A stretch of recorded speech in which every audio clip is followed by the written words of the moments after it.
Bediuzzaman, a luminary of his times. A person is, to a large extent, the product of his times. The golden ages of mankind produced great men who became their sources of pride. On the other hand, there are men who are great despite the darkness of the ages in which they appeared. It would not be wrong to call them the luminaries of their times. Bediuzzaman was just such a luminary. He illumined both his own times and will illumine times to come. Bediuzzaman's light appears to us as a brilliant radiance in a dark sky. When Socrates, Descartes, Weber, Farabi, and Ghazali were living, the light of knowledge and wisdom was shining at its brightest. Bediuzzaman, however, was a lone star. His light was brilliant, but all the more so because during that dark night when he was shining, there was no other luminary to show the way. Now we shall go outside to gaze at that luminous lone star. We see that at the end of his life, he tells those who wish to visit him, "Read the Risale-i Nur, and there you will find me." So then, to get to know him, we shall set out on a journey through the pages of the Risale-i Nur. First, we turn the pages of his biography, and there we find him as Molla Said.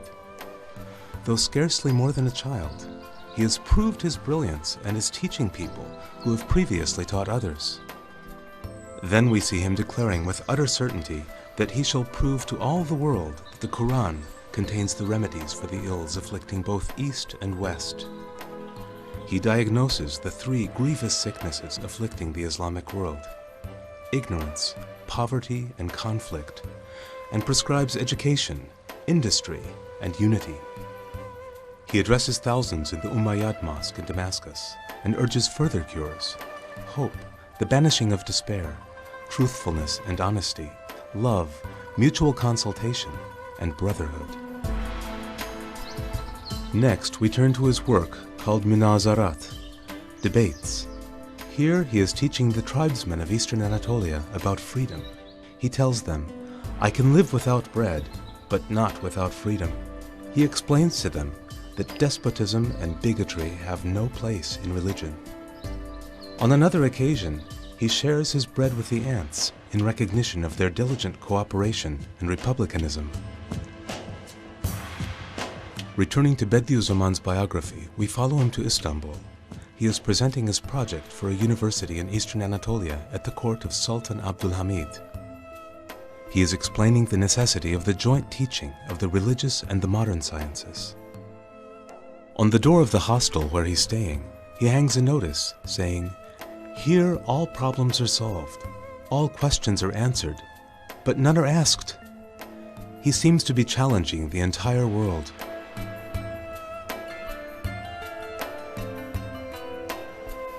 Next, we look at Isharat al-Ijaz, Signs of Miraculousness, and see that it explains that Quranic commentators should also be scientists, and that there is need for scholars of all kinds.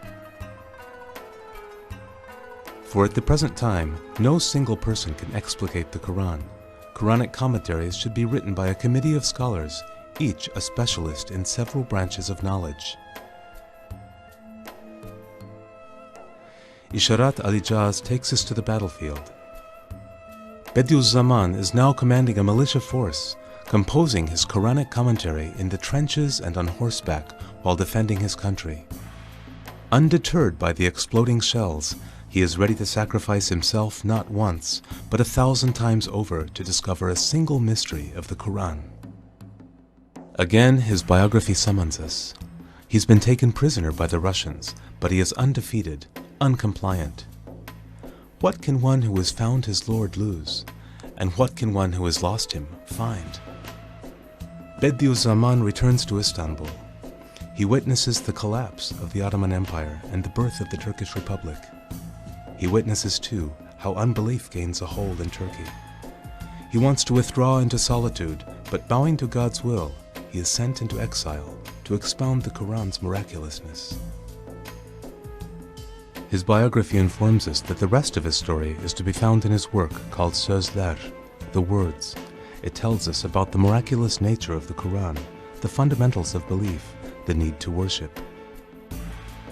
In it, Bediuzzaman sometimes depicts the speech of the cosmos while proving divine unity.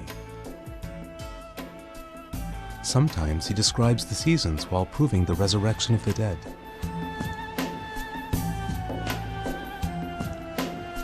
Sometimes he opens up windows in the mind while proving prophethood. Then we examine what he has to say about humanity in the letters he writes to his students at the time. He tells them about the spirit of community, love, and the importance of serving the cause of faith, of reading and study, and of patience. We find Bediuzzaman among the pages of Mektubat, the letters, while seeking remedies for other ailments. Here he dispels the doubts modernity has given rise to in believing hearts. He cites hundreds of evidences of Muhammad's prophethood, convincing both heart and mind. He tells us about the angels, the jinns, and the tricks of Satan. He speaks of the Quran and satisfies the faculty of reason. He proves that there is no God but God. Next, we see that Bediuzzaman's productive pen is beginning to write the Lem Alar, the Flashes collection. Here, he addresses different sections of society. He lays the foundations for brotherhood. He offers instruction to the sick, the elderly, youth, children, and to women. He explains numerous matters from economics to the profundities of Sufism. Once again, his biography calls us. Its pages now tell us about his exile, followed in turn by arrests, imprisonment, poisonings, and torment. Bediuzzaman, however, is pleased because the prosecutors are reading about the questions of faith, even if with hostility. He is happy even to have gone to prison, for there are prisoners there in need of the lessons contained in the Risale-i Nur. He feels no hatred even when suffering the harshest treatment. The one time he raised his hands to curse those harming him, his heart softened when he saw the prosecutor's young child. Forgiving those who wronged him, he showed his elevated compassion. Bediuzzaman is driven from place to place and from courtroom to courtroom, but they can't silence his pen. Next are the pages of Shu'alar, the Rays collection, graced with discussions about divine unity, worship, the signs of the end of time. We see that he has transformed the cosmos into a vast book, letting the sun, moon, stars, and world speak as to a traveler. Wherever the traveler journeys, he receives the same answer to his questions. There is no God but God. Now, turning once more to Bediuzzaman's biography, we find him weeping for those innocents killed during the Second World War. He puts the world's troubles before his own. Most of all, he weeps for those who die in a state of unbelief. He shouts out that his cause will gain for a single person more than all of Europe, for his cause is to save faith. He even says that he is ready to burn in hell to save the faith of his people.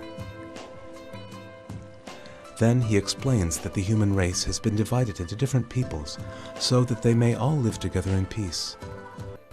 As we travel through the pages of the Risale-i Nur, we witness Bediuzzaman's greatness, and, wondering whether other people have recognized it as well, we turn our gaze to the outside world. There we see that since his death in 1960, his works have been translated into more than 40 languages. Hundreds of books have been written about the Risale-i Nur.